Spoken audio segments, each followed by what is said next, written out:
Students, ఈరోజు క్లాస్లో మనం లాస్ట్ క్లాస్ ఢిల్లీ సల్తనేట్కి సంబంధించి లాస్ట్ క్లాస్లో చూడడం జరిగింది. పొలిటికల్ హిస్టరీ అండ్ అడ్మినిస్ట్రేషన్, ఈ రెండు టాపిక్లు కంప్లీట్ చేశాం. నెక్స్ట్ ఈరోజు క్లాస్ వచ్చేసి ఎకానమీ, ఆర్థిక పరిస్థితులు అన్నమాట. సో ఆర్థిక పరిస్థితుల గురించి ఏం చదవాలో మీకు ఆల్రెడీ తెలుసు.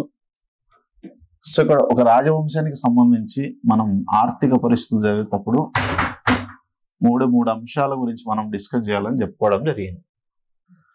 సో ఇక్కడ కూడా ఢిల్లీ సల్తనేట్ను పరిపాలించిన వారు కూడా ఓకేనా, వాళ్ళ కాలంలో ఉన్నటువంటి 3 అంశాలను మనం ఇక్కడ డిస్కస్ చేయాలి. ఒకటి ఏంటంటే వ్యవసాయం అనేటువంటి టాపిక్, ఓకేనా, వ్యవసాయం. రెండవది ఏంటంటే స్వదేశీ వాణిజ్యము అన్నమాట, స్వదేశీ వాణిజ్యము అన్నమాట. మూడవది విదేశీ వాణిజ్యము అన్నమాట, విదేశీ వాణిజ్యం.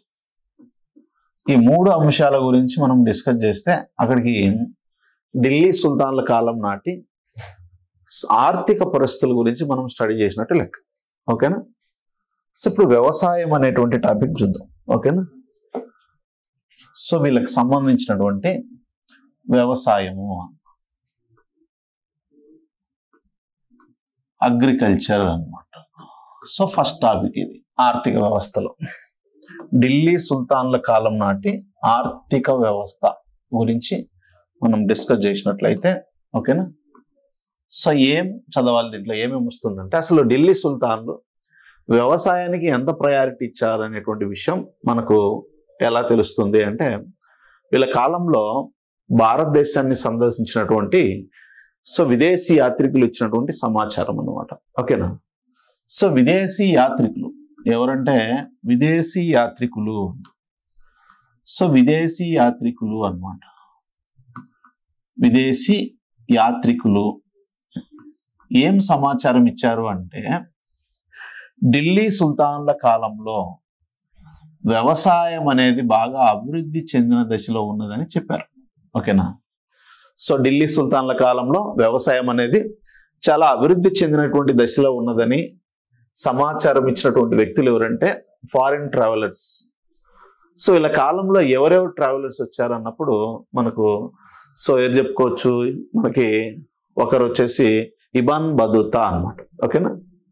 సో ఇబాన్ బతుతా ఒక ఫారిన్ ట్రావెలరే కదా, ఇబాన్ బతుతా అన్నమాట.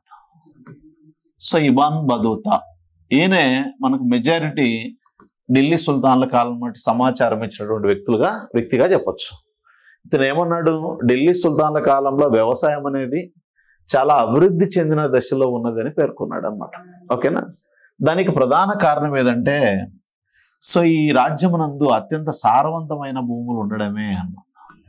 సారవంతమైనటువంటి భూములు ఈ రాజ్యంలో ఉండడం వలన ఓకేనా, సో ఎక్కువగా ఉండడం వలన సో వ్యవసాయం అనేది బాగా అభివృద్ధి చెందిందని చెప్పడం జరిగింది అనమాట. ఓకేనా. ఢిల్లీ సుల్తాన్ల కాలంలో వ్యవసాయం అనేది ఓకేనా అభివృద్ధి చెందిన దశలో ఉన్నదని చెప్పినటువంటి వ్యక్తులు ఎవరంటే విదేశీ యాత్రికులు.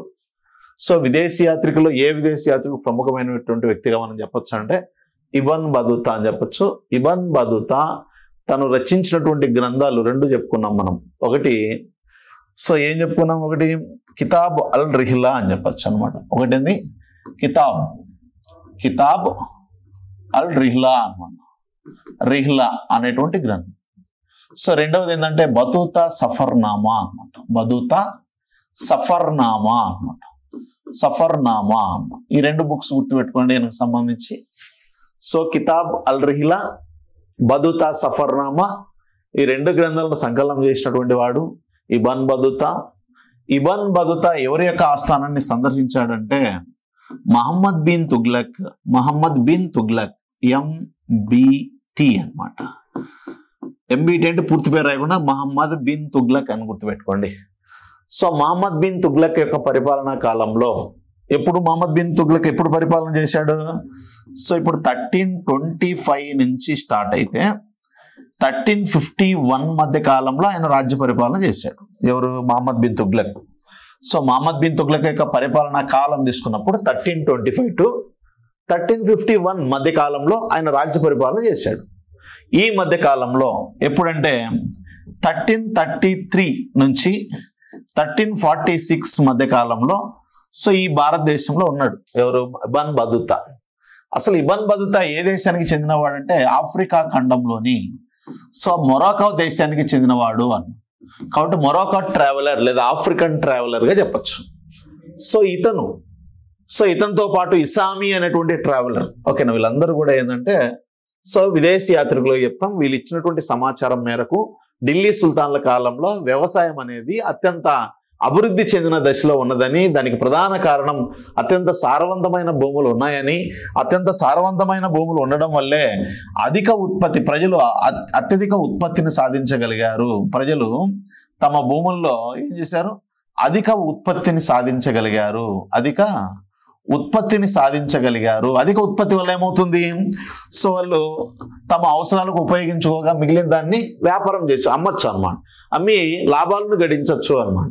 సో కాబట్టి ఢిల్లీ సుల్తాన్ల కాలంలో భారతదేశాన్ని సందర్శించినటువంటి విదేశీ యాత్రికులు ఎవరైతే ఉన్నారో వాళ్ళ యొక్క సమాచారం మేరకు ఢిల్లీ సుల్తాన్ల కాలంలో వ్యవసాయం అనేది అత్యంత అభివృద్ధి చెందిన దశలో ఉన్నదని, దీనికి ప్రధాన కారణం సారవంతమైనటువంటి భూములని, సో సారవంతమైన భూములు ఉండడం వల్ల సో ప్రజలు తమ భూముల్లో అధిక ఉత్పత్తిని పండించగలిగారు. అధిక ఉత్పత్తి ఉండడం వల్ల తమ అవసరాలు తీర్చుకోగా మిగిలిన దాన్ని ఎక్కువగా అమ్మడం వలన వ్యాపారం కూడా బాగా అభివృద్ధి చెందింది. అంటే వ్యవసాయం బాగా సర్ప్లస్ గా ఉన్నప్పుడు సో వ్యాపారం కూడా బాగా అభివృద్ధి చెందేటువంటి అవకాశం ఉంది ఇక్కడ. ఓకేనా. సో అంతేకాకుండా ఈ ఢిల్లీ సుల్తాన్లు ఏం చేశారంటే సో వీరికంటే ముందు ఉన్నటువంటి వ్యవసాయక విధానాలతో పాటు వ్యవసాయక విధానాలు అన్నమాట. ఓకేనా. అంటే ఢిల్లీ సుల్తాన్ల కంటే ముందు సో ఈ భారతదేశాన్ని పరిపాలించిన పాలకులు ఎవరైతే ఉన్నారో వాళ్ళ కాలంలో ఉన్నటువంటి వ్యవసాయ విధానాలను వీళ్ళు అనుసరిస్తూనే కొత్త నూతనమైనటువంటి వ్యవసాయ విధానాలను అనుసరించారు అన్నమాట. సో వీరికి ముందు సో చూడు ఇక్కడ ఏమనుకోవాలి మనం, వీరికి ముందు ఉన్నటువంటి వ్యవసాయ విధానాలను అనుసరిస్తూనే, ఓకేనా, వీరికి ముందు ఉన్నటువంటి వ్యవసాయ విధానాలను అనుసరిస్తూనే కొత్తగా నూతన వ్యవసాయ విధానాలను కూడా వీళ్ళు ప్రవేశపెట్టారు. వ్యవసాయ విధానాలను వీళ్ళు ప్రవేశపెట్టడం జరిగింది. దానివల్ల ఏమైందంటే సో వ్యవసాయం అనేది బాగా అభివృద్ధి చెందింది అని చెప్పొచ్చు అనమాట. ఓకేనా. సో అంతేకాకుండా ఈ యొక్క ఢిల్లీ సుల్తాన్లు ఏం చేస్తారంటే వ్యవసాయంలో జరుగుతున్నటువంటి దోపిడీని కూడా సో బాగా నివారించగలిగారు అని చెప్పొచ్చు అనమాట. వీరు సో వ్యవసాయం నందు జరుగుతున్నటువంటి సో దోపిడీని బాగా కంట్రోల్ చేయగలిగారు అనమాట. ఓకేనా. దోపిడీ చర్యలను కంట్రోల్ చేసినటువంటి వారు ఢిల్లీ సుల్తాన్లుగా మనం చెప్పవచ్చు అనమాట. సో కాబట్టి ఢిల్లీ సుల్తాన్ల కాలంలో భారతదేశాన్ని సందర్శించినటువంటి విదేశీ యాత్రికులు ఇచ్చినటువంటి సమాచారం మేరకు వీరి కాలంలో వ్యవసాయం అనేది బాగా అభివృద్ధి చెందింది. దానికి ప్రధాన కారణం సారవంతమైన భూములు ఉండడం వలన సో ప్రజలు తమ భూముల్లో పంటలు వేసి అధిక ఉత్పత్తిని సాధించగలిగారు. ఓకేనా. దానివల్ల సో వ్యవసాయం ద్వారా వ్యాపారం కూడా అభివృద్ధి చెందిందని చెప్పవచ్చు. వీరికంటే అంటే ఢిల్లీ సుల్తాన్ల కంటే ముందు పరిపాలించిన పాలకుల కాలంలో ఉన్నటువంటి వ్యవసాయ విధానాలు ఏవైతే ఉన్నాయో దాన్ని అనుసరిస్తూనే వీరు కొత్త నూతన వ్యవసాయ విధానాలను అమలు చేస్తూ వ్యవసాయాన్ని బాగా అభివృద్ధి చేశారు. అంతేకాకుండా వ్యవసాయంలో జరుగుతున్నటువంటి దోపిడీలను కూడా వీరు నివారించగలిగారు అని చెప్పొచ్చు అనమాట. ఓకేనా. సో నెక్స్ట్ తర్వాత ఏం జరిగిందంటే వీరి కాలంలో సో పండించినటువంటి పంటలు ఏవి అని అడుగుతాను అనమాట. పంటలు, క్రాప్స్. సో వీరి కాలంలో పండించినటువంటి పంటలు. ఓకేనా. సో వీరి కాలంలో పండించినటువంటి పంటలు ఏంటి అంటే ఒకటి పండ్లు అన్నమాట. సో ఫ్రూట్స్, పండ్లను పండించారు. నెక్స్ట్ తర్వాత కాయగూరలను పండించారు. కాయగూరలు అన్నమాట. సో కాయగూరలను ఎక్కువగా పండించడం జరిగింది, పండ్లను పండించడం జరిగింది. నెక్స్ట్ తర్వాత ధాన్యంను పండించడం జరిగింది, ధాన్యపు పంటలను పండించడం జరిగింది. నెక్స్ట్ వాణిజ్య పంటలను పండించడం జరిగింది. ఓకేనా. సో వాణిజ్య పంటలు, ధాన్యపు పంటలు, ఓకేనా. సో కాయగూరలు, పండ్లు, ఓకేనా. నెక్స్ట్ తర్వాత ఇలా 4 రకాల అంశాలను వీళ్ళు ఈ 4 రకాలటువంటి పంటలను పండించడం జరిగింది అన్నమాట. సో పండ్లు, ఫ్రూట్స్, ఉద్యానవన పంటలను వేశారు వీళ్ళు. నెక్స్ట్ కాయగూరలను పండించారు, వాణిజ్య పంటలు పండించారు, ధాన్యపు పంటలను పండించగలిగారు. సో ఇది గుర్తుపెట్టుకోండి పంటలకు సంబంధించి. నెక్స్ట్ తర్వాత వచ్చేసి సో మనకు గియాజుద్దీన్ తుగ్లక్ తీసుకుందాం. గియాజుద్దీన్ తుగ్లక్. సో గియాజుద్దీన్ తుగ్లక్, గియాజుద్దీన్ తుగ్లక్ అన్నమాట. ఈ గియాజుద్దీన్ తుగ్లక్ ఏం చేశాడు అంటే, ఓకేనా, సో రాజు ప్రభుత్వం ప్రజలకు ఇచ్చేటువంటి రుణాలను రద్దు చేశాడు అనమాట ఆయన. ఓకేనా, మరి ఎందుకు రద్దు చేశాడో తెలియదు కానీ ఇక్కడ ప్రజలకు, రైతులకు ఇచ్చేటువంటి రుణాలను, ఓకేనా, సో రుణాలను ప్రభుత్వము రైతులకు ఇచ్చే రుణాలను ఏం చేశాడు, సో ఇక్కడ రద్దు చేశాడు అని చెప్పొచ్చు అనమాట. సో రద్దు చేశాడు, రైతులకు ఇచ్చేటువంటి రుణాలను రద్దు చేశాడంట ఆయన. ఓకేనా, సో నెక్స్ట్ తర్వాత ఈయన ప్రజల దగ్గర నుంచి, రైతుల దగ్గర నుంచి ఎంత భూమి శిస్తు వసూలు చేయడం జరిగిందంటే, భూమి శిస్తు, ఓకేనా, సో ఈయన వసూలు చేసినటువంటి భూమి శిస్తు అంటే 1/3 వంతు భూమి శిస్తు వసూలు చేయడం జరిగింది అనమాట. సో ఎవరు, గియాజుద్దీన్ తుగ్లక్. సో గియాజుద్దీన్ తుగ్లక్ వసూలు చేసినటువంటి భూమి శిస్తు ఎంత అంటే, సో 1/3 వంతు భూమి శిస్తును వసూలు చేయడం జరిగింది అనమాట. ఓకేనా, నెక్స్ట్ తర్వాత ఈయన తర్వాత వచ్చింది ఎవరంటే మనకి ప్రధానంగా ఎవరంటే మహమ్మద్ బిన్ తుగ్లక్ అనమాట. మహమ్మద్ బిన్ తుగ్లక్ అన్నమాట. మహమ్మద్ బిన్ తుగ్లక్ అని చెప్పచ్చు అనమాట. సో ఈ మహమ్మద్ బిన్ తుగ్లక్ అనేటువంటి వ్యక్తి, ఓకేనా, సో ఏం చేశాడంటే ఈయన రుణాలను టక్కావి, ఓకేనా, టక్కావి రుణాలను మంజూరు చేశాడు అనమాట. టక్కావి, ఓకేనా, టక్కావి రుణాలను మంజూరు చేశాడు. సో ఈయనేమో రుణాలను రద్దు చేస్తే ఈయన రుణాలను మంజూరు చేశాడు అనమాట. ఓకేనా, సో అంతేకాకుండా ఈయన ఏం చేశాడంటే టక్కావి రుణాలను మంజూరు చేశారు. భూమి శిస్తు తీసుకున్నట్లయితే, సో భూమి శిస్తు ఈయన వసూలు చేసినటువంటి భూమి శిస్తు ఎంత అంటే 1/2 వంతు భూమి శిస్తు వసూలు చేశాడు. 50% ట్యాక్స్ వసూలు చేసినట్లుగా తెలుస్తా ఉందన్నమాట. సో మహమ్మద్ బిన్ తుగ్లక్ వసూలు చేసినటువంటి శిస్తు ఎంత అంటే 1/2%. గియాజుద్దీన్ తుగ్లక్ వసూలు చేసినటువంటి భూమి శిస్తు ఎంత అంటే 1/3. ఓకేనా, సో అక్కడ రుణాలను ఆయన రద్దు చేస్తే ఈయన రుణాలను మంజూరు చేశాడు.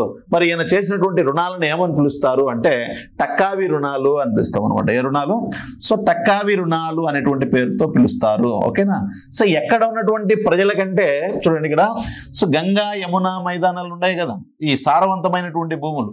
సో ఈ ప్రాంతంలో ఉన్నటువంటి ప్రజలకి ఇది ఇప్పుడు గంగా నది, ఓకేనా, సో ఈ గంగా రివరు, ఓకేనా, గంగా నది, సో యమునా నది, సో ఇలా గంగా యమున పరివాహక ప్రాంతాల్లో ఉన్నటువంటి సో ఏవైతే ప్రజలు ఎవరైతే ఉన్నారో రైతులు వాళ్ళందరికీ, సో ఈయన గంగా సింధు మైదానం ఇదంతా ఈ నదీ పరివాహక ప్రాంతాల్లో ఉన్నటువంటి సో ప్రజలకి ఏం చేశాడు ఈయన, సో రుణాలను మంజూరు చేశాడు. ఎందుకంటే బాగా పంటలు పండుతాయి కాబట్టి, సో ఎక్కువగా ఈజీగా పన్ను మళ్ళీ తిరిగి చెల్లించగలరనేటువంటి ఉద్దేశంతో, సో అంతేకాకుండా ఆ సమయంలో ఈ మహమ్మద్ బిన్ తుగ్లక్ యొక్క పరిపాలనా కాలంలో కరువు కాటకాలు సంభవించడం వలన వాళ్ళకు ఆర్థికంగా ప్రోత్సాహం అందించడం కోసం, ఓకేనా, సో ఏం చేశాడు, రుణాలను ఇచ్చాడు. ఆ రుణాల పేర్లు ఏంటి అంటే టక్కావి రుణాలు అని పిలుస్తాము. మరి భూమి శిస్తు ఎంత వసూలు చేశాడు? ఇక్కడేమో రుణాలు ఇస్తున్నాడు, ప్రజలను ఆదుకుంటాడు అని చెప్తున్నాం, కానీ పండినటువంటి పంట ఉత్పత్తిలో 1/2 వంతు భూమి శిస్తును వసూలు చేశాడు. ఏమైనా తక్కువేం చేయలేదన్నమాట. ఓకేనా, సో కాబట్టి ఇక్కడ అడిగే అవకాశం ఏంటంటే మహమ్మద్ బిన్ తుగ్లక్ వసూలు చేయబడినటువంటి రుణాలను ఏమని పిలుస్తారు అని అడగచ్చు. ఓకేనా, లేదంటే గియాజుద్దీన్ తుగ్లక్ వసూలు చేయబడినటువంటి భూమి శిస్తు ఎంత వసూలు చేశాడైనా, సో ఈయన రుణాలు ఇచ్చాడా రద్దు చేశాడా? రద్దు చేశాడు. సో మరి రుణాలను ఇచ్చింది ఎవరు? మహమ్మద్ బిన్ తుగ్లక్. ఆ రుణాల పేర్లు ఏంటి అంటే టక్కావి రుణాలు. భూమి శిస్తు ఎంత వసూలు చేశాడు? 1/2 వంతు భూమి శిస్తు వసూలు చేశాడు.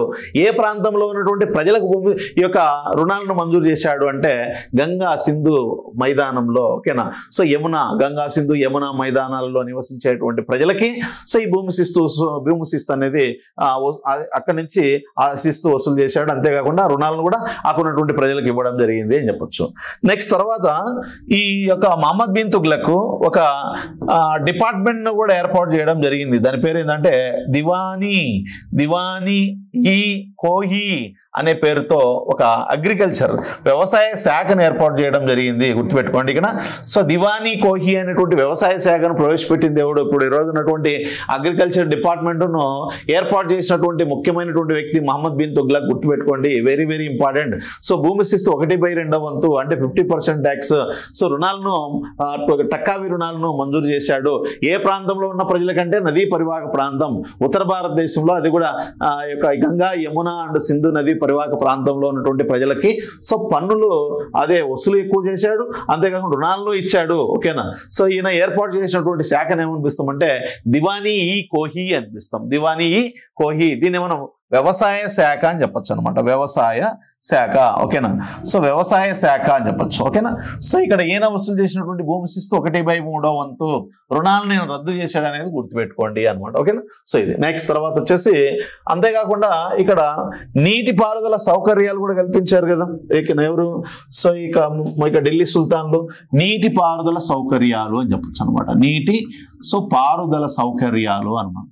నీటిపారుదల సౌకర్యాలు తీసుకున్నట్లయితే ఇరిగేషన్ ఫెసిలిటీస్ అనమాట. సో ఢిల్లీ సుల్తాన్లు వ్యవసాయాన్ని అభివృద్ధి చేయడంలో భాగంగా నీటిపారుదల వ్యవస్థలను కూడా బాగా అభివృద్ధి చేశారు అని చెప్పొచ్చు. సో నీటిపారుదల వ్యవస్థను అభివృద్ధి చేసినటువంటి వారుగా మనకు ఎవరు చెప్పుకోవచ్చు, ప్రధానంగా ఇద్దరిని చెప్పుకోవచ్చు మనం ఇక్కడ. సో ఒకడు వచ్చేసి ఎవరంటే గియాజుద్దీన్ తుగ్లక్ అని చెప్పొచ్చు అనమాట. గియాజుద్దీన్ తుగ్లక్, ఓకేనా. గియాజుద్దీన్ తుగ్లక్ అని చెప్పొచ్చు అనమాట. ఈ గియాజుద్దీన్ తుగ్లక్ నెక్స్ట్ తర్వాత వచ్చేసి రెండో వ్యక్తి ఫిరోజ్ షా తుగ్లక్ అని చెప్పొచ్చు అనమాట. ఫిరోజ్ షా తుగ్లక్ అని చెప్పొచ్చు అనమాట. వీళ్ళిద్దరు ఏం చేశారంటే నీటిపారుదల సౌకర్యాలను అభివృద్ధి చేశారని చెప్పొచ్చు. సో ఈయన వచ్చేసి బావులను, ఓకేనా. బావులను తవ్వించాడు, ఓకేనా. నెక్స్ట్ తర్వాత బావులను ఎక్కువగా తవ్వించడం జరిగింది. నెక్స్ట్ తర్వాత కాలువలను తవ్వించడం జరిగింది అని చెప్పొచ్చు అనమాట, ఓకేనా. సో ఈ విధంగా కాలువలను బావులను తవ్వించి నీటిపారుదల వ్యవస్థను అభివృద్ధి చేసి వ్యవసాయానికి పెద్దపీట వేసినటువంటి మొదటి పాలకుడు మనకు గియాజుద్దీన్ తుగ్లకే అని చెప్పుకోవచ్చు అనమాట. సో కానీ ఇక్కడ ఫిరోజ్ షా తుగ్లక్ ఎన్ని కాలువల నిర్మాణం చేపట్టాడంటే 4 రకాల కాలువల నిర్మాణం చేపట్టాడు. 4 రకాల కాలువలను ఈయన తవ్వించడం జరిగింది, ఓకేనా. సో ఆ 4 రకాల కాలువలు ఏంటివి అన్నప్పుడు మనం చూసుకోవాలన్నమాట. సో 4 కాలువలు ఆల్రెడీ మీకు చెప్పడం జరిగింది కదా, ఈ 4 రకాల కాలువల గురించి, ఓకేనా. సో ఫస్ట్ కాలువ పేరు ఏంటి అన్నప్పుడు రజీవా కాలువ అన్నమాట. రజీవా కాలువ, ఓకేనా. ఇది ఒకటి ఫస్ట్ కెనాల్ పేరు రజీవా కెనాల్ అన్నమాట. నెక్స్ట్ రెండవ కెనాల్ పేరు ఏం పేరంటే ఉలుగు కహానీ కెనాల్ అన్నమాట. ఉలుగు కహానీ కాలువ, ఉలుగు కహానీ కాలువ. నెక్స్ట్ మూడోది ఫిరోజాబాద్ కాలువ. ఫిరోజాబాద్ కాలువ. నెక్స్ట్ తర్వాత కక్కర్ కాలువ అన్నమాట. కక్కర్ కాలువ, కక్కర్ కాలువ. ఇవి కెనాల్స్ అన్నమాట, ఓకేనా. సో దీనికి సంబంధించి ఎక్కడెక్కడ ఉన్నాయి చూడండి. యమునా హిస్సార్. రజీవా కాలువ ఎక్కడి నుంచి ఎక్కడి వరకు ఉందంటే యమునా నది నుండి హిస్సార్ వరకు అన్న. నెక్స్ట్ ఉలుగు కహానీ కాలువ అంటే ఇక్కడ సట్లైజ్ నది నుండి ఎక్కడి వరకు అంటే మనకి గగ్గర్, సట్లైజ్ నది నుంచి గగ్గర్ వరకు. సో ఈ 2 నదుల మధ్య ఉంటుంది అనమాట. ఫిరోజాబాద్ కాలువ వచ్చేసి మనకి గగ్గర్ టు ఫిరోజాబాద్ అనమాట. సో గగ్గర్ టు ఫిరోజాబాద్ అనమాట. ఫిరోజాబాద్. నెక్స్ట్ తర్వాత కక్కర్ కాలువ వచ్చేసి మాండ్వి టు హన్నీ అనమాట. Mandvi to Hanny.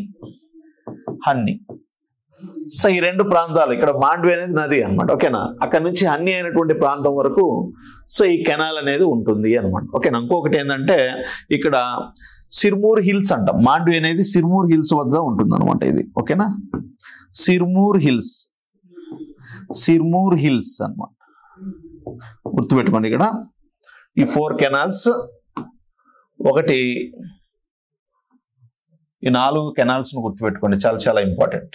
రాజీవా కాలువ, ఉలుగు కహానీ కాలువ, ఫిరోజాబాద్ కాలువ, కక్కర్ కాలువ, యమునా నది నుంచి హిస్సార్ వరకు, సట్లైజ్ నది నుంచి గగ్గర్ నది వరకు, గగ్గర్ టు ఫిరోజాబాద్ వరకు, మాండ్వి టు హన్నీ వరకు, మాండ్వి నది దగ్గర సిర్మూర్ హిల్స్ అనేటివి ఉన్నాయి, కొండలు ఉన్నాయి. సిర్మూర్ హిల్స్ అనే ప్రాంతం వద్ద ప్రవహించేటువంటి మాండ్వి నది దగ్గర నుంచి హన్నీ వరకు ఈ కాలువలను తవ్వించడం జరిగింది. ఎవరు తవ్వించారు ఇది? ఫిరోజ్ షా తుగ్లక్ అనేటువంటి వ్యక్తి. సో ఈ కాలువలు తవ్వించాడంటే ఖచ్చితంగా వ్యవసాయానికి పెద్దపీట వేశాడని అర్థం అనమాట. సో కాబట్టి ఫిరోజ్ షా తుగ్లక్ ని సో ఈ కాలువలు తవ్వించి బాగా దీన్ని అభివృద్ధి చేశాడు కాబట్టి ఇతన్ని ఏమనిపిస్తామంటే రైతు బాంధవుడు అని పిలుస్తాం అనమాట. రైతు బాంధవుడుగా పిలువబడింది. వ్యవసాయానికి పెద్దపీట వేసి వ్యవసాయానికి అధిక ప్రాధాన్యతనిచ్చి ఓకేనా రైతు బాంధవుడిగా కీర్తించబడినటువంటి సో ఢిల్లీ సుల్తాన్ ఎవరోయా అంటే ఫిరోజ్ షా తుగ్లక్ అన్నమాట. ఓకేనా. మరి ఫిరోజ్ షా తుగ్లక్ అంటే ముందు సో మహమ్మద్ బిన్ తుగ్లక్ ఏకంగా వ్యవసాయానికి డిపార్ట్మెంట్ ఏర్పాటు చేశాడు. దాన్ని మనము దివానీ కోహి అని పిలుస్తాం. దానికంటే ముందు గియాజుద్దీన్ తుగ్లక్ కూడా వ్యవసాయాన్ని అభివృద్ధి చేయడంలో భాగంగా బావులను కాలువలను దవ్వించాడు. కానీ వీళ్ళందరిలో కంటే కూడా ఫిరోజ్ షా తుగ్లక్కే మంచి పేరు వచ్చింది అన్నమాట. సో ఎవరైతే ఈ కాలువల ద్వారా నీటిని ఉపయోగించుకుంటారో వాళ్ళందరూ కూడా రాజు ఫిరోజ్ షా తుగ్లక్కి ఒక ట్యాక్స్ కట్టాలన్నమాట. ఓకేనా. ఆ ట్యాక్స్ని ఏమని పిలుస్తారని అడుగుతాడు అనమాట. ఓకేనా. సో ఈ ట్యాక్స్ పేరు ఏంటి అంటే ఈ నీటిని ఈ వాటర్ ట్యాక్స్ అంటాం దీన్ని. సో ఈ నీటిని ఈ కాలువల ద్వారా ప్రవహించేటువంటి ఆ నీటిని ఉపయోగించుకున్నందుకు కట్టేటువంటి పన్నును ఏమని పిలుస్తామంటే నీటి తీరువా అంటాం దాన్ని. యాక్చువల్గా మనం ఏమని పిలుస్తామంటే తీరువా అంటే పన్ను అని అర్థం అనమాట. సో నీటి మీద వసూలు చేసేటువంటి తీరువ కాబట్టి దాన్ని నీటి తీరువ అని పిలుస్తాం అనమాట. ఈ నీటి తీరువని ఏ పేరుతో పిలుస్తారు అన్నప్పుడు హాక్ ఈ శ్రెబ్ అని పిలుస్తాం అనమాట. హాక్ ఈ శ్రెబ్ అనేటువంటి పేరుతో పిలుస్తాం అనమాట. ఓకేనా. సో కాబట్టి వాటర్ ట్యాక్స్ ఏమని పిలుస్తారు చూడండి. ఇక్కడ ఎంత మంచి మంచి పిట్లు వచ్చాయో. సో ఇక్కడ బావులను కాలువలను తవ్వించి వ్యవసాయానికి నీటిపారుదల వ్యవస్థను అభివృద్ధి చేసింది ఎవరు? 4 రకాల కాలువలను తవ్వించి సో ఇక్కడ ఆ 4 రకాల కాలువల పేర్లేంటి, ఎక్కడి నుంచి ఎక్కడ స్టార్ట్ అవుతున్నాయి, వాటి పేర్లేంటి, సో వీటి ద్వారా ప్రవహించేటువంటి నీటిని ఉపయోగించుకున్నందుకు గాను సో ఆ ప్రజల దగ్గర నుంచి వసూలు చేసేటువంటి పన్నును నీటి తీరువను ఏమని పిలుస్తారు అంటే ఆక్ ఈ శ్రెబ్ అని పిలుస్తాము. సో ఇతడు ఈ విధంగా వ్యవసాయానికి అధిక ప్రాధాన్యత ఇస్తూ వ్యవసాయాన్ని బాగా అభివృద్ధి చేశాడు కాబట్టి ఇతని మనం రైతు బాంధవుడు అనేటువంటి పేరుతో కూడా పిలుస్తాము అనమాట. రైతు బాంధవుడు అనేటువంటి పేరుతో పిలుస్తాము. Very very important. ఇక్కడ వ్యవసాయం దగ్గర ఏమేమి వస్తాయో చూసుకోండి. ఓకేనా. సో నెక్స్ట్ తర్వాత వచ్చేసి సో భూమి రకాల గురించి మాట్లాడదాం. భూమి రకాలు, భూమి టైప్స్ ఆఫ్ ల్యాండ్ అన్నమాట. భూమి రకాలు అన్నమాట. భూమి రకాలు అన్నమాట.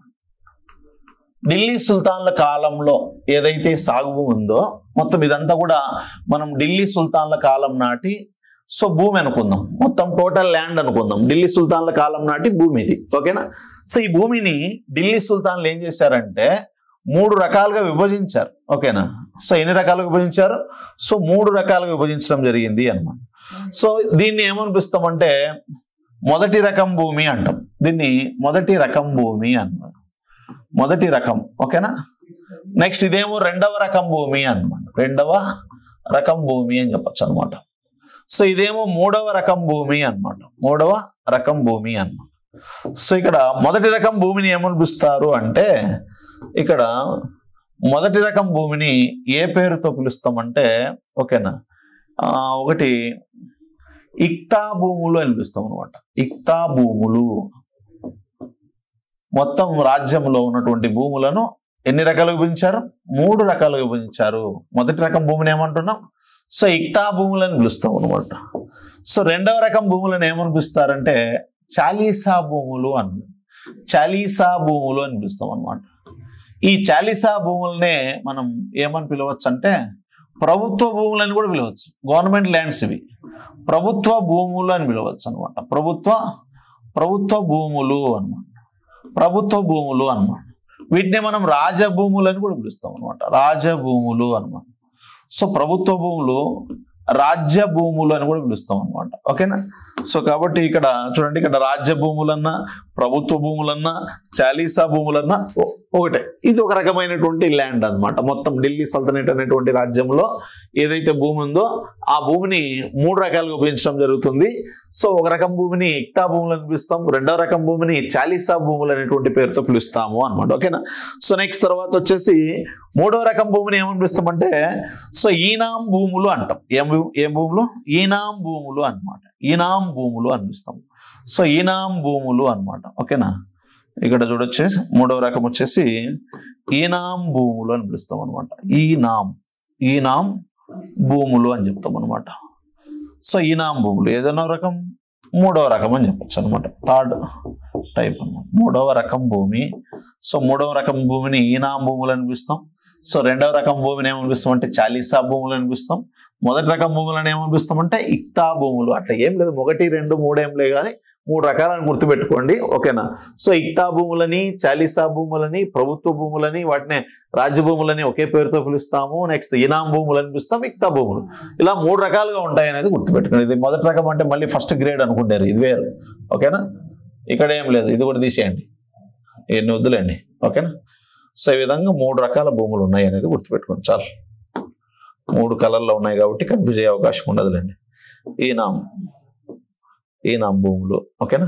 ఇక్తా భూములు, ఇక్తా భూములు, ఇక్తా భూములు, చాలీసా భూములు, చాలీసా భూములు. సో ఈ విధంగా, ఓకేనా. ఇప్పుడు వీటిని ఏ పేరుతో పిలుస్తాం చూడండి. ఫస్ట్ ఇక్తా భూములు అంటే ఏంటి? ఫస్ట్ ఏంటి? మొదటి రకం భూమిని ఏమంటున్నాం? ఇక్తా భూములు. ఇక్తా భూములు, ఇక్తా భూములు అంటే వేటిని పిలుస్తాము అనేది గుర్తుపెట్టుకోండి. ఇక్కడ ఇక్తా భూములు అంటే రాజు అంటే ఇప్పుడు సుల్తాన్ ఉంటాడు కదా, సుల్తాన్ ఎవరికి ఇవ్వబోతున్నాడు? సైనిక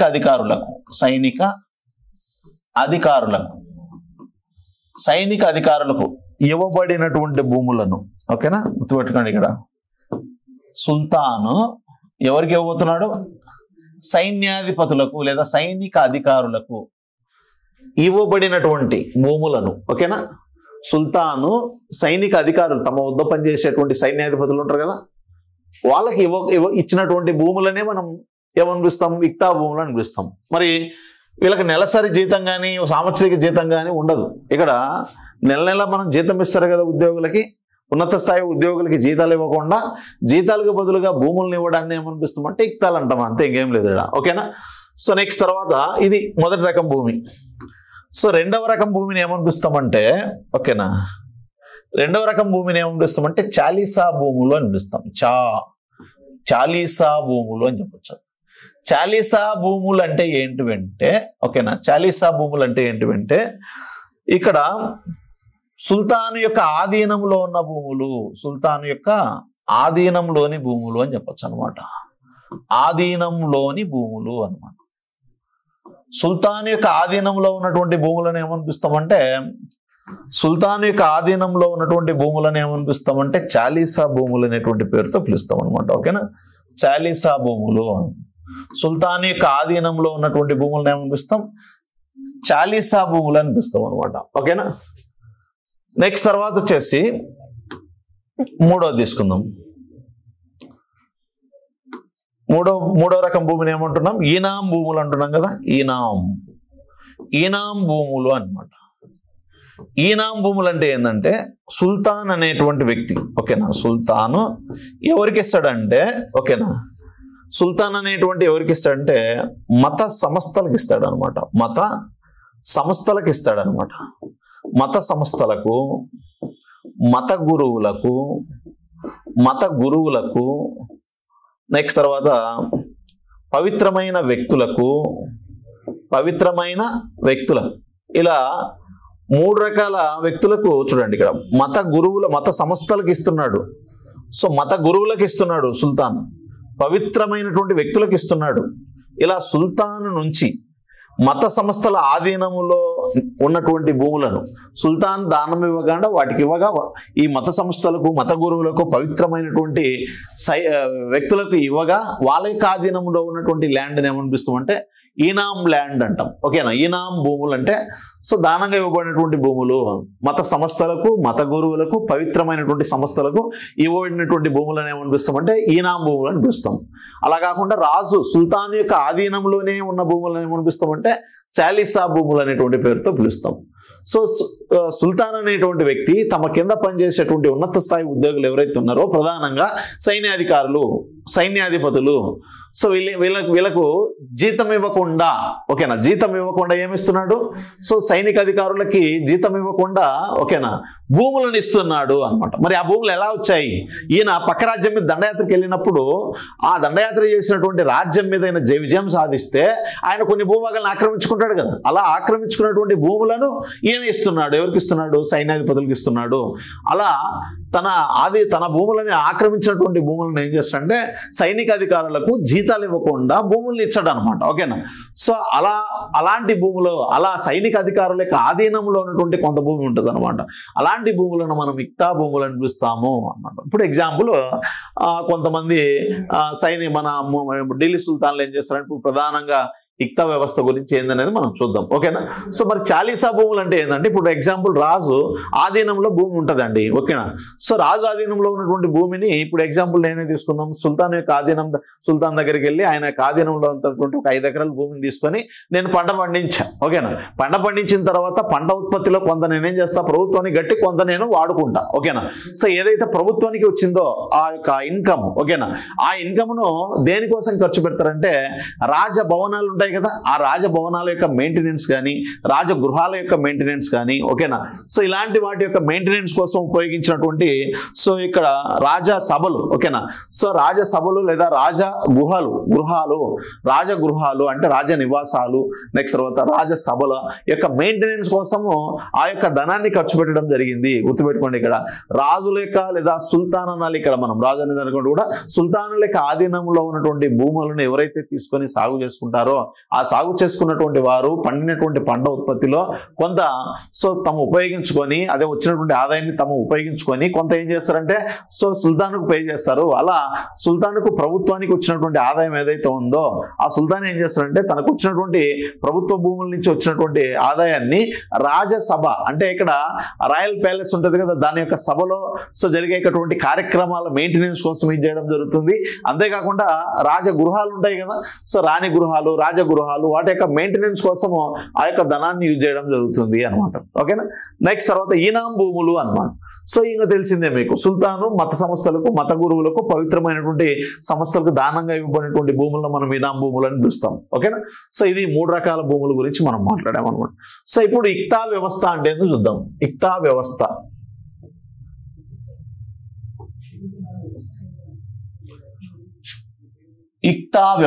అన్నమాట.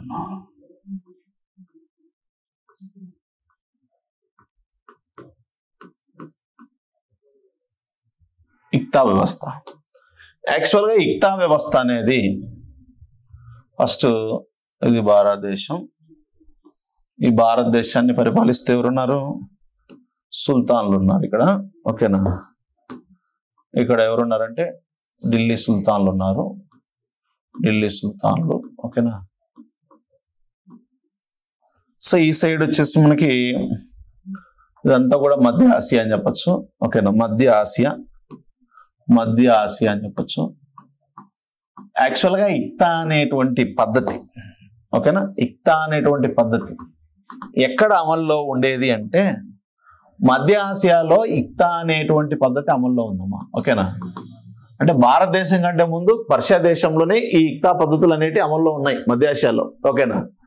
సో కానీ ఈ మధ్య ఆసియా నుంచి, ఓకేనా, ఈ మధ్య ఆసియా నుంచి భారతదేశానికి ఇక్తా పద్ధతిని ప్రవేశపెట్టింది ఎవరు అన్నప్పుడు, ఓకేనా, సో భారతదేశానికి ఇక్తా పద్ధతిని ప్రవేశపెట్టింది ఎవరు అన్నప్పుడు తురుష్కులు అనేది గుర్తుపెట్టుకోండి. ఇక్కడ తురుష్కులు అన్నమాట. సో భారతదేశానికి ఇక్తా పద్ధతిని ప్రవేశపెట్టింది ఎవరంటే తురుష్కులు. మరి తురుష్కుల్లో ఏ తురుష్కు సుల్తాన్ ప్రవేశపెట్టాడు అన్నప్పుడు అప్పుడు ఆన్సర్ ఏం పెట్టుకోవాలి మనము? ఇక్కడ ఇల్టుట్మిష్ అని గుర్తుపెట్టుకోవాలి. ఇల్టుట్మిష్ అని చెప్పచ్చు అనమాట. ఈ ఇల్టుట్మిష్ ఈ ఇక్తా పద్ధతిని సో భారతదేశానికి ప్రవేశపెట్టడం జరిగింది, భారతదేశంలో ప్రవేశపెట్టడం జరిగింది. దాన్ని ఎవరు ప్రవేశపెట్టిన జాతి ఏదంటే తురుష్కులు. ఇప్పుడు మీకు ఢిల్లీ సల్తనత్ పరిపాలించినటువంటి రాజవంశాలు తీసుకున్నప్పుడు ఫస్ట్ రాజవంశం ఏది? బానిస వంశము. రెండవది ఖిల్జీ వంశము అన్నమాట. సో మూడవది తుగ్లక్ వంశము అన్నమాట. నెక్స్ట్ నాలుగవది సయ్యద్ వంశము అని చెప్పొచ్చు అనమాట. నెక్స్ట్ లాస్ట్ లోడి వంశం. ఓకేనా? లోడి వంశం. సో లోడీలు ఇప్పుడు చూడండి, బానిస వంశం తీసుకున్నప్పుడు వీళ్ళు ఏ జాతికి చెందినవారు అని చెప్తాం? తుగ్లక్ వంశానికి చెందినవాడు. సో వీళ్ళు కూడా తుగ్లక్లే అని చెప్పొచ్చు అనమాట, తుగ్లక్లు. నెక్స్ట్ తర్వాత వీళ్ళంతా కూడా తురుష్క్ జాతి, తుగ్లక్ కాదు, తురుష్క్ జాతి అనమాట. వీళ్ళు తురుష్క్ జాతి అనమాట, వీరు తురుష్క్ జాతి అని చెప్పొచ్చు అనమాట. సో వీళ్ళు అరబ్బు జాతి అని చెప్పొచ్చు అనమాట, అరబ్బులు అని చెప్పొచ్చు. వీరు లోడీలు వచ్చేసి ఆఫ్ఘన్లు అని చెప్పుకున్నాం కదా, ఆఫ్ఘన్లు. ఇప్పుడు ఈ రాజవంశాల్లో మనకి ఈయన 5 తీసుకున్నప్పుడు బానిస వంశానికి చెందినవాడే కదా ఎవరు, ఇల్టుట్మిస్. అదే బానిస వంశం, శంసి బానిస వంశం, బాల్బనీ వంశం, మళ్ళీ 3 ఉంటాయి మళ్ళీ అక్కడ, ఓకేనా. సో కాబట్టి మొత్తం మీద అయితే బానిస వంశం అనేది తురుస్క్ జాతికి చెందినవారు కాబట్టి దాంట్లో ఉన్నటువంటి పాలకులందరూ కూడా తురుస్క్ జాతి. అందుకే ఇక్కడ చూడండి, తురుస్క్ జాతికి చెందిన వారు భారతదేశానికి ఇక్తా పద్ధతిని ప్రవేశపెట్టడం జరిగింది. వాస్తవంగా ఎక్కడ ఉండేది ఇది, మధ్య ఆసియాలో ఉండేది, ఓకేనా. మధ్య ఆసియాలో ఉన్నటువంటి ఒక విధానమే ఇక్తా పద్ధతి అన్నమాట. ఈ ఇక్తా పద్ధతిని భారతదేశానికి పరిచయం చేసినటువంటి వాడు తురుస్కులు. ఎవరు ప్రవేశపెట్టారంటే ఇల్టుట్మిస్ ప్రవేశపెట్టడం జరిగింది అనమాట, ఓకేనా. సో ఇది ఒక సైనిక విధానం అని చెప్పొచ్చు అనమాట. అంటే సైనికులకు భూములను ఇచ్చేటువంటి పద్ధతి అనమాట, జీతాలు ఇవ్వకుండా. సో భూములను ఇచ్చేటువంటి పద్ధతిని మనం ఇక్తా మెథడ్ అని పిలుస్తాం, ఇక్తా పద్ధతి అని పిలుస్తాం, ఓకేనా. సో మొత్తం మీద అయితే ఢిల్లీ సల్తనత్ను పరిపాలించినటువంటి బానిస వంశానికి చెందినటువంటి ఇల్టుట్మిస్ భారతదేశంలో ఇక్తా పద్ధతిని ప్రవేశపెట్టడం జరిగింది అనమాట. భారతదేశంలో ఇక్తా పద్ధతిని ప్రవేశపెట్టడం జరిగింది. అసలు ఏంది ఇక్తా పద్ధతి అంటే ఏంటంటే, సో ఈ రాజు ఈ యొక్క ఇల్టుట్మిస్ ఏం చేస్తాడంటే, అంటే సుల్తాన్ అనమాట, ఓకేనా. సుల్తాన్ ఏం చేస్తాడు, సుల్తాను ఈ పద్ధతిలో సైనిక అధికారులకి ఏం చేస్తున్నాడు, సైనిక అధికారులకి ఏం చేస్తున్నాడు, భూములు ఇస్తున్నాడు.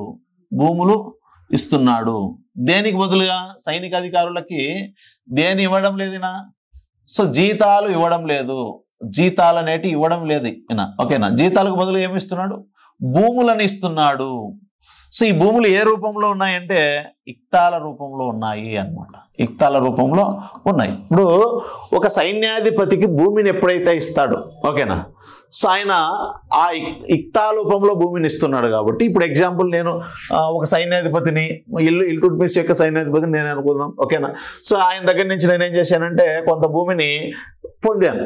ఆ పొందినటువంటి భూమిని ఏమనిపిస్తామంటే ఇక్తా అనిపిస్తాం అనమాట. నేను యాక్చువల్గా ఇక్తా మీద ఇప్పుడు హెడ్ అయిపోయాను కాబట్టి ఇప్పుడు ఏమని పిలవచ్చు, ఇతన్ని ఇక్తాదార్ అని కూడా పిలవచ్చు అనమాట. సో ఇక్తాల మీద అధిపతులను ఏమనిపిస్తాం, ఇక్తదార్ అంటాం, ఓకేనా. ఇక్తదారుకు మరొక పేరు ఏంటంటే ముక్తి అనేటువంటి పేరుతో కూడా పిలవచ్చు అనమాట, ఓకేనా. సో ముక్తి అని పిలవచ్చు, ఇక్తదార్ అని పిలవచ్చు అనమాట. అంటే నేను పర్సనల్గా మళ్ళీ ఏముంటి, నేను ఒక సైన్యాధిపతి కదా, సైన్యాధిపతిగా ఉంటూ సో రాజు దగ్గర, సుల్తాన్ దగ్గర నుంచి నేను జీతాలు తీసుకోకుండా భూమి తీసుకుంటున్నాను. ఏ రూపంలో తీసుకుంటున్నాను, ఇక్తా రూపంలో తీసుకుంటున్నాను. సో ఎప్పుడైతే ఇక్తా నా యొక్క ఆధీనంలోకి వచ్చిందో అప్పుడు నేను ఆ ఇక్తా మీద అధిపతిని అవుతా కాబట్టి ఇక్తదార్ అవుతాను అనమాట.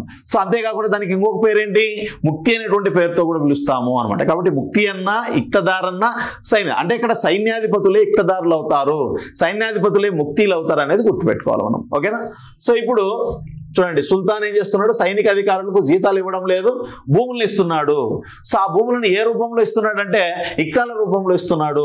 ఎప్పుడైతే సైనిక అధికారులకు ఆ భూముల యొక్క వాళ్ళకి యజమానులు అవుతారో అప్పుడు వాళ్ళు సైనిక అధికారులే ఇక్తదారులు అయిపోతారు, ముక్తిలు అవుతారు అనమాట, ఓకేనా. సో వీళ్ళు ఇచ్చినటువంటి భూములు అనేటివి చాలా ఎక్కువగా ఉంటే, ఓకేనా, సో అప్పుడు వీటిని ఏం చేస్తారంటే రాష్ట్రాలుగా విభజిస్తారు, రాష్ట్రాలుగా కూడా ఏర్పాటు చేస్తారు అనమాట. చూడు, ఒక సైన్యాధిపతికి ఎక్కువ భూమి, ఎక్కువ ఇక్తాలు ఇచ్చాడు అనుకోండి, అప్పుడు అది పెద్ద ఏరియా అవుతుంది కాబట్టి దానికి ఒక రాష్ట్రం అని పేరు పెట్టి అతడు రాష్ట్రాధిపతి కూడా అయిపోతాడు అనమాట. అందుకే చూడండి, ఫస్ట్ మీకు అడ్మినిస్ట్రేషన్ చెప్పేటప్పుడు అదే ఢిల్లీ సల్తనట్ అనే రాజ్యం అనేది రాష్ట్రాలకు విభజించబడింది. రాష్ట్రాల మీద అధిపతులుగా ఎవరుంటారు, ముక్తి ఉంటాడు, వలి ఉంటాడు, నాయబ్ ఉంటాడు, రాష్ట్రాధిపతి ఉంటాడు. నెక్స్ట్ తర్వాత అతన్ని మనం ముక్తి అంటాం, ఇక్తదార్ అంటాము. ఇలా అన్ని పేర్లు చెప్పాం కదా. అంటే సందర్భాన్ని బట్టి ఈ విధంగా మారుతాడు అనమాట. ఒక సైన్యాధిపతి ఇక్తదార్గా మారచ్చు, ముక్తిగా మారచ్చు అనమాట, ఓకేనా. సో ఇప్పుడు కొన్ని సందర్భాల్లో రాజు ఏం చేయొచ్చు, ఈ ఇక్తాలను రాష్ట్రాలు చేయొచ్చు, అప్పుడు రాష్ట్రాలకు అధిపతులు అవుతారు వాళ్ళు, ఓకేనా. అందుకే సైనికుడు యొక్క ఆధ్వర్యంలో నడుస్తున్నటువంటి పాలన కాబట్టి ఆ రాష్ట్రాలను ఏమనిపిస్తామంటే సైనిక రాష్ట్రాలు అనేటువంటి పేరుతో పిలుస్తాము. సో ఎప్పుడైతే ఆ ఇచ్చినటువంటి ఇక్తాలకు ఎక్కువ సైజులో ఉన్నాయనుకోండి, అప్పుడు వాటికి ఏం చేస్తాడంటే ఒక పేరు పెడతాడు, రాష్ట్రం అనే పేరు పెట్టి ఒక రాజ్య విభాగం ఏర్పాటు చేస్తాడు. ఆ రాజ్య విభాగంపై అధిపతి ఎవరు, ముక్తినే కదా, ఇక్తదార్ వారే కదా, వాడే సైన్యాధిపతి కదా, సైనికుని యొక్క ఆధీనంలో ఉన్న రాష్ట్రం కాబట్టి సైనిక రాష్ట్రాలని పేరుతో పిలుస్తాం. అలా అన్నీ ఉండవు, ఓకేనా. కొన్నిటిని మనం సైనిక రాష్ట్రాలుగా చెప్పవచ్చు అనమాట. మరి ఈ ఇక్తా మీద అధిపతి అయినటువంటి ముక్తి ఏం చేస్తాడు ఈ భూములు తీసుకొని అంటే, ఇప్పుడు ఈ ఇక్తాలో ఏదైతే ఇక్తా ఇచ్చాడో సైన్యాధిపతికి, ఆ ఇక్తాలో ఉన్నటువంటి రైతులు ఎవరైతే ఉన్నారో వాళ్ళు ఏం చేస్తారంటే పండినటువంటి పంట ఉత్పత్తిలో సో ఈ యొక్క ఎవరికి పన్ను పే చేస్తారు, ఇక్కడ రైతు వచ్చేసి ఇక్తాలో ఉన్నటువంటి రైతు సో ట్యాక్స్ పే చేయాలి. ఇప్పుడు ఎవరికి పే చేస్తాడు, ముక్తికి పే చేస్తాడు అనమాట, ఓకేనా. సో ఇక్కడ ఇక్తాపై అధిపతిని ఏమనిపిస్తున్నాం, ముక్తి అని పిలుస్తున్నాం. సో ముక్తికి పన్ను కడతాడు అనమాట, ఓకేనా, ట్యాక్స్. సో అలా ఇక్తా అనేటువంటి ప్రాంత భూభాగం నుంచి, ఓకేనా, ఆ ఇక్తా మీద అధిపతి అయినటువంటి ఇక్తదారు లేదా ముక్తి సో పన్నులను వసూలు చేస్తాడు. వసూలు చేసినటువంటి పన్నులో కొంత ఎవరికి పే చేస్తాడు, ఓకేనా, కొంత సుల్తాన్కు పే చేస్తాడు అనమాట, కొంత సుల్తాన్కు పే చేస్తాడు. సో రిమైనింగ్ ఏం చేస్తాడు, తన వద్దే పెట్టుకుంటాడు అనమాట, ఓకేనా. సో ఇప్పుడు ఏం చేయాలి నువ్వు, ఇప్పుడు సుల్తాన్ తీసుకోవాలి, సుల్తాను, ఓకేనా. సుల్తాన్ కింద ఎవరిని తీసుకోవాలి, ముక్తి తీసుకోవాలి. ఇతన్ని మనం ఏమనిపిస్తాం, ఇక్తాదార్ అని పిలుస్తాం, ఓకేనా, ఇక్తాదార్. సో ఇతడు ఏం చేస్తాడంటే తన రాజ్యంలో ఉన్నటువంటి రైతుల దగ్గర నుంచి, సో ఈ రైతుల దగ్గర నుంచి ముక్తి ఏం చేస్తాడు, ట్యాక్స్ కలెక్ట్ చేయడం జరుగుతుంది. కలెక్ట్ చేసిన దాంట్లో కొంత అతను వాడుకుంటాడు. సో కొంత కాదు, ఇక్కడ మెజారిటీ. సో ఇక్కడ ముక్తి అనమాట, ఓకేనా. సో మెజారిటీ ఏం చేస్తాడు, ఈయన కొంత ట్యాక్స్ పే చేస్తాడు అనమాట, ఓకేనా. సో వసూలు చేసినటువంటి శిస్తులో కొంత సుల్తాన్కి పే చేస్తాడు అనమాట, ఓకేనా. సో రిమైనింగ్ అంతా ఏం చేస్తాడు, తను ఉపయోగించుకుంటాడు అనమాట. సో తను ఉపయోగించుకున్నట్టే దేనికి ఉపయోగించుకుంటాడు అన్నప్పుడు, ఇప్పుడు ఈ ముక్తి కింద ఈయన చేయాల్సిన పని ఊరగా ఇవ్వడం కాదు. సో ఈయన సైన్యాధిపతి కాబట్టి ఈయన ఒక ఇక్తదార్ అంటున్నాము, ఓకేనా. అంతేకాకుండా ఈయనకు ఒక ముక్తి అని పిలుస్తున్నాము. ఈయన ఒక సైన్యాధిపతిగా ఉన్నాడు కాబట్టి ఇలాంటి వ్యక్తికి సో రాజు సుల్తాన్ ఏం చేశాడు, ఇక్తా అనేటువంటి భూమిని ఇచ్చాడు. సో అంతేకాకుండా కొన్ని సందర్భాల్లో సో ఆ ఇక్తాలను రాష్ట్రాలుగా చేశాడు. అందుకే సైనిక రాష్ట్రాలు అనేటువంటి పేరుతో పిలుస్తాము. మరి ఈయన చేసిన తర్వాత ఆ ముక్తి ఏం చేస్తాడంటే ఆ రాజ్యంలో ఉన్నటువంటి, ఓకేనా, సో రైతుల దగ్గర నుంచి పన్ను వసూలు చేస్తాడు. పన్ను వసూలు చేసినంత కొంత దేనికి కడతాడంటే సుల్తాన్కి పే చేస్తాడు. మిగిలిందాన్ని ఏం చేస్తాడంటే సో అతడు సొంత అవసరాలకి ఏం వాడుకోడు అనమాట, ఓకేనా. సో ఇక్కడ సుల్తాను ఆ ముక్తికి ఏం బాధ్యత ఇస్తున్నాడంటే కొంత సైన్యాన్ని నువ్వు పోషించు అని చెప్తాడు అనమాట, ఓకేనా. ఒక 1000 మంది సైన్యము, 2000 మంది సైన్యము అతడు రెడీ చేయాలి. ఇప్పుడు ఈ సుల్తాన్ పక్క రాజ్యం మీద దండయాత్రకు వెళ్ళేటప్పుడు ఆ సైన్యాన్ని హెల్ప్ చేయాలన్నమాట. ఇప్పుడు ఇలాంటి ముక్తిలు చాలా మంది ఉంటారు కాబట్టి రాజ్యంలో, ఇప్పుడు ఎగ్జామ్లో ఒక 20 మంది ముక్తిలు ఉన్నాయంటే ఒక్కొక్క ముక్తి కింద ఒక 2000 సైన్యం ఉంటే ఒక 20,000, అదే ఒక 10 మంది ముక్తులు ఉన్నట్లయితే 10 రోజుల్లో 20,000 సైన్యం అనేది ఉంటుంది. అట్ ది సేమ్ టైం ఇక్కడ సుల్తాన్ కింద కూడా సైన్యం ఉంటుంది. ఆ సైన్యం ఈ సైన్యం కలిస్తే ఎక్కువ సైన్యం అవుతుంది కాబట్టి పక్క రాజ్యాన్ని ఈజీగా విజయం సాధించవచ్చు అనమాట. అంటే ఇది ఒక విధంగా చెప్పాలంటే కాకతీయుల దగ్గర ఉన్నటువంటి నాయంకర వ్యవస్థను పోలి ఉంది. అదే నీకు విజయనగర సామ్రాజ్యంలో ఉన్నటువంటి అమర నాయంకర వ్యవస్థను, అదే నీకు కాకతీయుల దగ్గర ఉన్నటువంటి నాయంకర శిష్టాన్ని పోలి ఉంది. కాకపోతే అక్కడ అమర నాయంకర వ్యవస్థానం, ఇక్కడేమో నాయంకర వ్యవస్థానం కాకతీయుల దగ్గర. ఇక్కడికి వచ్చేకి ఇక్తా సిస్టమ్ అన్నాం, అంతే, ఇంకేం లేదు తేడా, ఓకేనా. దానికి దీనికి అదే తేడా, ఓకేనా. సో ఇది మనకు సుల్తాన్. సో సుల్తాన్ అనేటువంటి వ్యక్తి సైనిక అధికారులకు జీతాలు ఇవ్వకుండా భూములను ఇస్తారు. ఆ భూములను ఏ రూపంలో ఇస్తారంటే ఇక్తాల రూపంలో ఇస్తారు. ఈ ఇక్తాను మనం ముక్తి అని పిలవచ్చు, ముక్తి అని పిలుస్తూ ఇక్తదార్ అని పిలవచ్చు. సైన్యాధిపతిగా ఉంటాడు. సో కాబట్టి ఈయన సైనిక రాష్ట్రాలుగా ఇతని ఆధీనంలో ఉన్నటువంటి ముక్తులను సైనిక రాష్ట్రాలను కూడా పిలవచ్చు, ఓకేనా. ఆయన రైతుల దగ్గర నుంచి, ఆ ఇక్తాలో ఉన్నటువంటి రైతుల దగ్గర నుంచి పన్నులు వసూలు చేస్తాడు. వసూలు చేసిన పన్నులో కొంత సో ఇప్పుడు ఎవరికి ఇస్తాడు, సుల్తాన్కి పంపిస్తాడు. కొంత మెజారిటీ తను ఉపయోగించుకుంటాడు. ఎందుకు ఉపయోగించుకుంటే తన కింద ఉన్నటువంటి సైన్యాన్ని పోషించడం కోసం దాన్ని ఉపయోగించడం జరుగుతుంది అనమాట, ఓకేనా. సో ఇలాంటి కార్యకలాపాలు మనకు ఇక్తా సిస్టంలో కనిపించడం జరుగుతుంది అనేది మనం చూసుకోవాలన్నమాట, ఓకేనా. సో ఇది మనకు ముఖ్యమైనటువంటి అంశం అనమాట. నెక్స్ట్ ఇప్పుడు ఇక్తా పద్ధతి గురించి మాట్లాడదాం. ఇక్తా అనేది ఎన్ని దశల్లో అభివృద్ధి చెందింది? ఇక్తా అనేది 3 దశల్లో డెవలప్ కావడం జరుగుతుంది అనమాట. ఫస్ట్ మొదటి దశ అని చెప్పచ్చు అనమాట. మొదటి దశ. నెక్స్ట్ రెండవ దశ.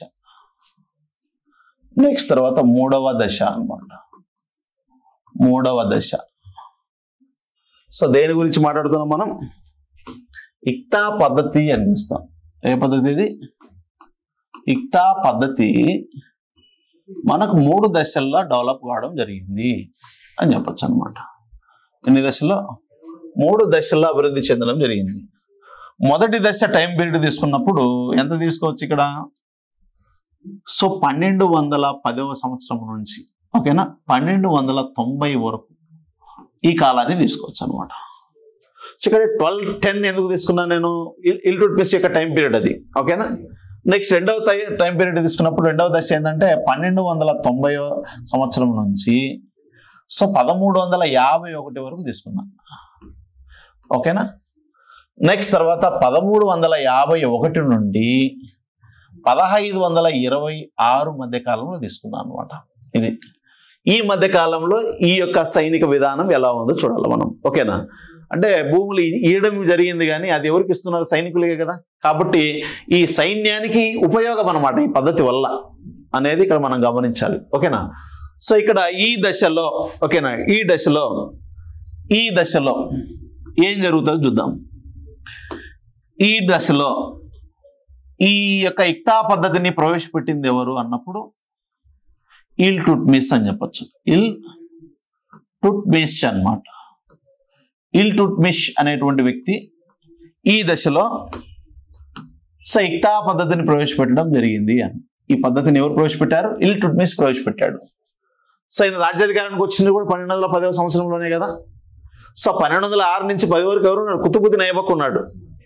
సో ఇప్పుడు రాజ్యాధికారానికి వచ్చింది ఎవరంటే ఇల్టుట్మిష్ ఈ పద్ధతిని ప్రవేశపెట్టాడు అనమాట.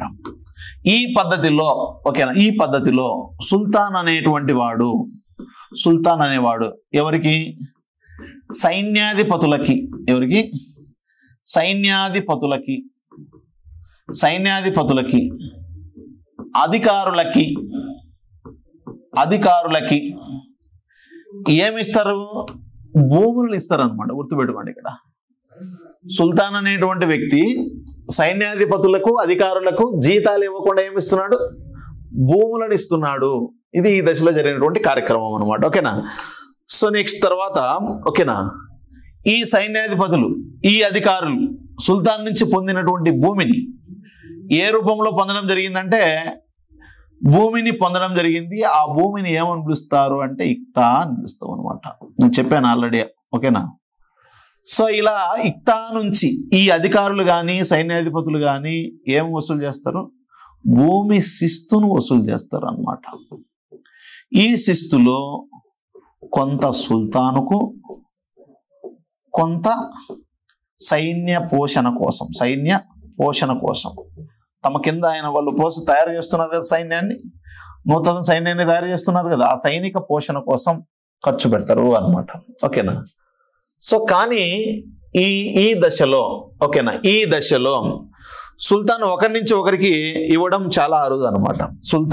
సుల్తాన్ అనేటువంటి వ్యక్తి ఒక వ్యక్తి దగ్గర నుంచి ఓకేనా వ్యక్తి దగ్గర నుంచి మరొక వ్యక్తికి సో ఇక్తా అనేది బదిలీ చేయడం అనేది ఇక్తా అనేటువంటి భూమిని బదిలీ చేయడం అనేది అరుదుగా చెప్పవచ్చు అన్నమాట. అంటే ఒక వ్యక్తి ఇప్పుడు ఒక సైన్యాధిపతికి ఇచ్చినటువంటి భూమిని మరొక సైన్యాధిపతికి ఈ ఇక్తాన్ని బదిలీ చేసేటువంటి అధికారం లేదు ఫస్ట్ దశలో ఓకేనా. గుర్తుపెట్టుకోండి.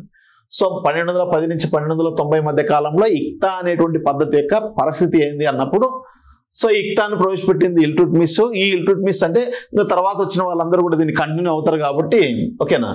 సో అంతెందుకు మనకి బానిస వంశమే తీసుకోవచ్చు ఓకేనా. ఎగ్జాంపుల్ బానిస వంశమే తీసుకుంటే బానిస వంశం అంతా కూడా ఈ ఇక్తా పద్ధతిని ఫాలో కావడం జరిగింది. బానిస వంశం అంతా కూడా ఇక్తా పద్ధతిని ఫాలో కావడం జరిగింది ఓకేనా. సో కాబట్టి ఈ ఇక్తా పద్ధతి అందరూ కూడా ఫాలో అయ్యారు. ఈ లెక్కన ఇల్టుట్మిష్ కావచ్చు, తర్వాత వచ్చినటువంటి సుల్తాన్లు కావచ్చు, తమ వద్ద పనిచేసే సైన్యాధిపతులకు అధికారులకు భూములను ఇచ్చారు. ఆ భూములను ఇక్తా రూపంలో ఇచ్చారు. ఆ భూమి నుంచి ఆ యొక్క ఎవరైతే వీళ్ళు పొందారో వాళ్ళందరూ కూడా ట్యాక్స్ను వసూలు చేస్తారు. ఆ ట్యాక్స్ను సుల్తాన్ కొంత ఇచ్చి కొంత సైనిక పోషణకు పెట్టుకుంటారు. కానీ సుల్తాన్ అనేటువంటి వాడు ఒక సైన్యాధిపతికి ఇచ్చినటువంటి భూమిని ఆ వ్యక్తి యొక్క ఆధీనంలోనే ఉంచేవాడు. కానీ ఒక వ్యక్తికి ఇచ్చినటువంటి భూమిని మరొక వ్యక్తికి బదిలీ చేసేది అనేది చాలా అరుదుగా కనిపిస్తుంది. చాలా రేర్ కేసెస్లో ఇలా జరిగేది అనేది గుర్తుపెట్టుకోండి ఓకేనా. బదిలీ చేసేటువంటి అంశం అనేది ఇక్కడ కనిపించదు అన్నమాట ఓకేనా. నెక్స్ట్ తర్వాత ఇక్కడ ఈ దశలోకి వస్తే ఓకేనా, ఇక్కడ 1290 తీసుకుందాం. ఇప్పుడు 1290వ సంవత్సరం నుంచి 1320 మధ్య కాలం వరకు పరిపాలించింది ఎవరు? ఖిల్జీలు. ఓకేనా, 1320 నుంచి ఓకేనా ఎప్పటి వరకు 1414వ సంవత్సరం వరకు పరిపాలించింది ఎవరు? తుగ్లకులు అనమాట, తుగ్లకులు. సో ఈ రెండు రాజవంశాల యొక్క కాలం ఏదో చూసుకోండి. ఇక్కడ 1351 అంటే కరెక్ట్గా చెప్పాలంటే మహమ్మద్ బిన్ తుగ్లక్ యొక్క మరణం, అంటే మహమ్మద్ బిన్ తుగ్లక్ వరకు మాత్రమే తీసుకున్నాం మనం. సో 1290వ సంవత్సరం నుంచి ఖిల్జీ వంశ పరిపాలన స్టార్ట్ అయినప్పటి నుంచి తుగ్లక్ వంశంలో గొప్పవాడైనటువంటి మహమ్మద్ బిన్ తుగ్లక్ యొక్క మరణం వరకు తీసుకున్నటువంటి టయాన్ని రెండవ దశగా చెప్తాం.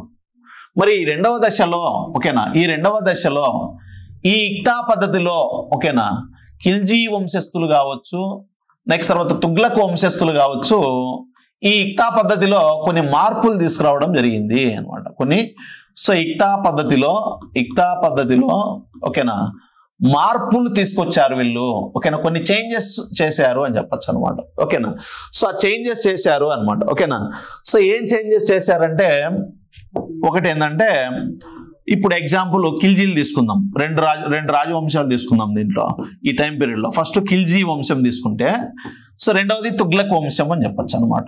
ఓకేనా, తుగ్లక్ వంశం. సో ఖిల్జీ వంశంలో గొప్పవాడు ఎవరు? అల్లావుద్దీన్ ఖిల్జీ అంతేనండి.